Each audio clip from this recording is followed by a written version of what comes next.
I'm not telling you how to spend your money, but when we're talking about frivolous things, I have opinions. Hi everyone, I am Ritika. When we talk about buying luxury things and building our luxury collections, we know what we want to buy, but we don't give enough thought to how we should be buying those things. So today I'm going to take you through a framework of sorts that I follow when I'm adding to my luxury collection. The first thing I try to do when I'm looking for a specific piece is I try to buy vintage or secondhand. I have talked a bit about vintage jewelry on here, but it is truly one of my most prized possessions. Adding vintage jewelry to my collection has given it so much character and so much personality. And these are pieces that I have picked for myself. They truly feel unique to who I am. As far as jewelry goes, you can find beautiful pieces from different eras. They can be Edwardian, Victorian, Art Deco, mid-century. There is so much out there, and the first place that I usually look at is Etsy. I do trust it more than eBay. I haven't had much experience on eBay. I've been able to find a lot of great sellers who I've built relationships with.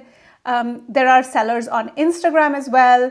Once you find a good seller, once you open that network of communication, you can really feel very confident in your purchases. And of course, if you do buy a vintage piece, you can always take it to your local jeweler just to authenticate things. Also, when we talk about big brands like Cartier and Tiffany, you can find so many beautiful pieces on the resale market. For instance, you can find the same love bracelet on the resale market for a few $1,000s off, all authenticated and everything, and it is worth having a look at. I do understand the charm of buying something brand new, but there are certain pieces that are so untouched that it is really worth having a look at vintage. Buying pre-owned is another great way, especially when we're talking about ready-to-wear and shoes. And I've had some good luck with buying pre-owned shoes and blazers. However, being in Canada, buying from the real, for instance, is not always a seamless experience. The duties can be really crazy, even at Vestiaire. So try to look for vintage stores. There are a few in Toronto. And in Canada, there's Mine and Yours, there's VSP Consignment. Look at those stores and see if you can go in there and check out what they have. So I do understand that perhaps buying handbags, especially if you have your eye on a specific bag, may not be that easy. For instance, I remember when I wanted to buy my Loewe puzzle bag, I was looking at all the resale markets. It was actually costing me more to buy secondhand than to buy a brand new bag. But it's always good to have that comparison so you know you're getting the most from your money. Jackets, scarves, these are so great to buy on the resale market. So definitely look at resale before you buy new. When I started building my luxury collection, one of my main rules was to buy luxury staples. And that's because I truly believe in buying beautiful things that you can enjoy every single day. So instead of buying a statement bag that sits pretty on a shelf, I'd say buy a bag that you use every single day. If you're debating on whether to buy a beautiful statement bag or an everyday bag, personally, I'd buy a beautiful everyday bag that I can use all the time. It is so fun to be able to enjoy something beautiful every single day, whether it is handbag, whether it is shoes. I'm not somebody that buys a lot of heels and boots. I'm a flats girl. My first designer shoe purchases was the Row Soft Loafers in the ivory color.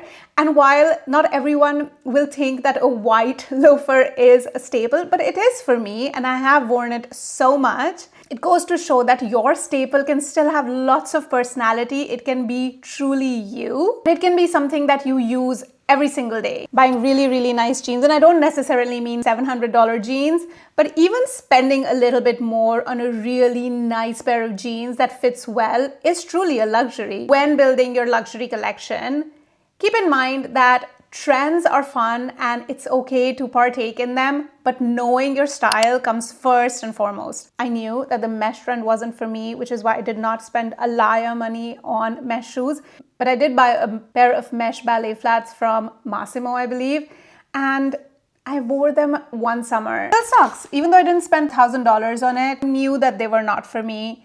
I still bought them just because I was seeing them everywhere and FOMO is real. If I just listened to my inner voice and kept away, I think I would have come out looking smugger.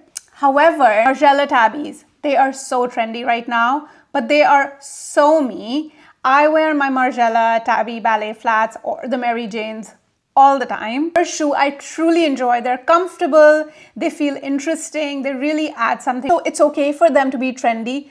I do know that I will use them for a really long time. And this leads me into spontaneity. It is so fun to look at something, to love it and to buy it. But taking a step back and really evaluating your life and really seeing the context in which you will be using it, it can be so valuable. And this rings so true for airport shopping. I've bought a few pairs of sunglasses from the airport that in retrospect, I wish I didn't. Shopping at the airport is dangerous. Do it at your own discretion. My advice, don't do it. Unless the piece that you're looking at has already been on your wish list and it has been well considered. When you're adding to your luxury collection or building your luxury collection, don't buy something just because it's on sale. Everything is on sale all the time lately. So just because a designer piece is on sale doesn't mean it's a good purchase. You have to see if it adds to your life. So many of us buy things on sale and then they just collect dust. So really be mindful and see if the sales pieces actually make sense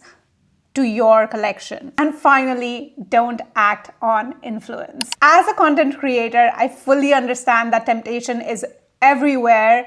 We are being pulled in so many different directions. There is beautiful things coming out all the time. Truly, we live in a world of excess. As somebody that loves fashion and that loves beautiful things, it can be a challenge to take a step back. But I really believe that once we create our wish lists, once we take time to be intentional with our purchases, the collections that we do create will mean that much more. Add pieces to your collection that are you and not somebody else. Take all the time you need. Really think things through, research, look at different websites, different retail platforms, and then make your decision. It's going to feel that much sweeter. I wish you a lot of luck. These are pieces that hopefully you will enjoy for years to come and maybe pass down. And I know that while these are just frivolous things, they should really mean something to you and they should add to your experience and not make you feel overwhelmed. Well, that's it for me today. Follow me on Instagram if you don't already. Follow me on Substack. I write there sometimes.